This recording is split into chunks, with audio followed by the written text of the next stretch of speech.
Viewers, a tragic accident in Greater Noida has claimed the life of a young techie, raising serious questions over civic safety and also administrative lapses.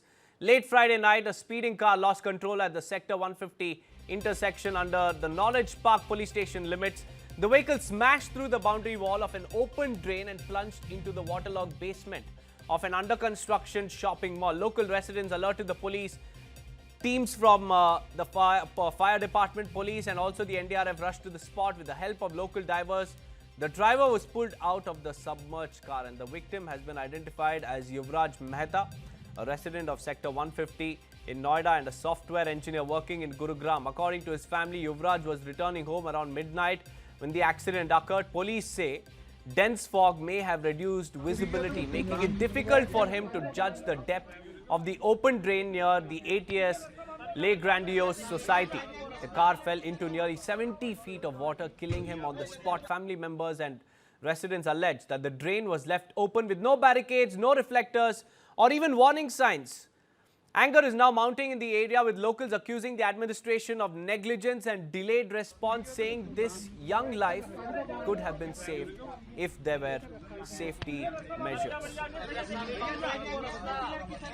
Because the tragic death in Greater Noida is not being seen as a mere accident anymore, because it is fast turning into what everybody is looking at it as a civic negligence case. A young tech professional lost his life not just because of fog or speed, but because of a dangerous open drain. And there were no reflectors, there were no warning signs. We have Anshuman Yadav joining us on the phone line to give us more details. Anshuman, क्या हुआ था, कब हुआ था और कैसे हुआ?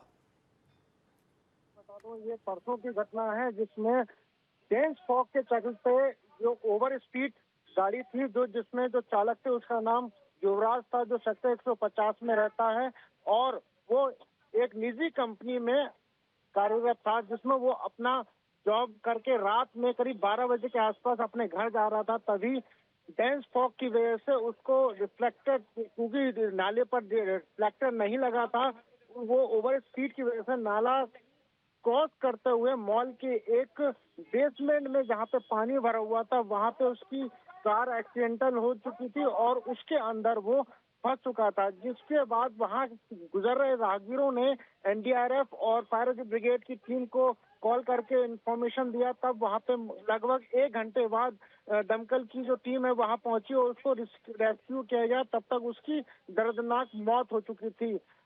शव की पहचान युवराज के तौर पर हुई और उसे पोस्टमार्टम के लिए भेज दिया गया। लेकिन सवाल ये खड़ा होता है कि जिस तरीके से दिल्ली एनसीआर में डेंस फॉग है और उसके बावजूद भी रोड पर किसी भी तरीके का कोई रिफ्लेक्टर नहीं लगाया गया, ये सबसे बड़ी जो खामी है वो नोएडा अथॉरिटी की सामने आ रही है, जिसकी वजह से एक बेकसूर की जान चली गई। अगर संभवतः अगर वहां पर रिफ्लेक्टर लगा होता तो शायद उसकी जान बच जाती। लेकिन सवाल ये खड़ा होता है कि लगातार दिल्ली एनसीआर में फॉग होता है, लेकिन उसके बावजूद ही नोएडा अथॉरिटी या जिला प्रशासन पहले से ही तैयारी नहीं रखता है। जब कोई घटना घट जाती है। अंशुमन जी, ये जो फॉग का प्रॉब्लम है, ये नया प्रॉब्लम नहीं है। हर साल विंटर के टाइम में बहुत फॉग होता है, बट प्रॉब्लम ये है कि अथॉरिटीज हैव फेल्ड।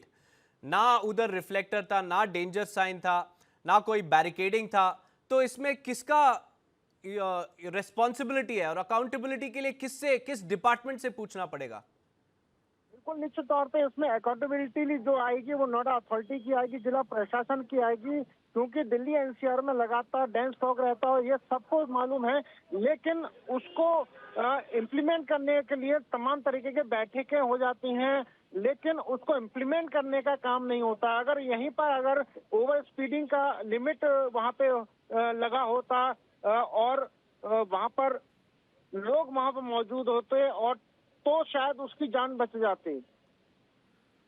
जी अंशुमन जी, बहुत बहुत धन्यवाद हमारे साथ जुड़ने के लिए। Well, these are the pictures of the rescue operations that followed after the techie who was driving his car plunged into a water-filled pit of an under-construction building, and there were no warning signs, there were no reflectors. These are grave lapses, murderous lapses which have claimed the life of an innocent techie.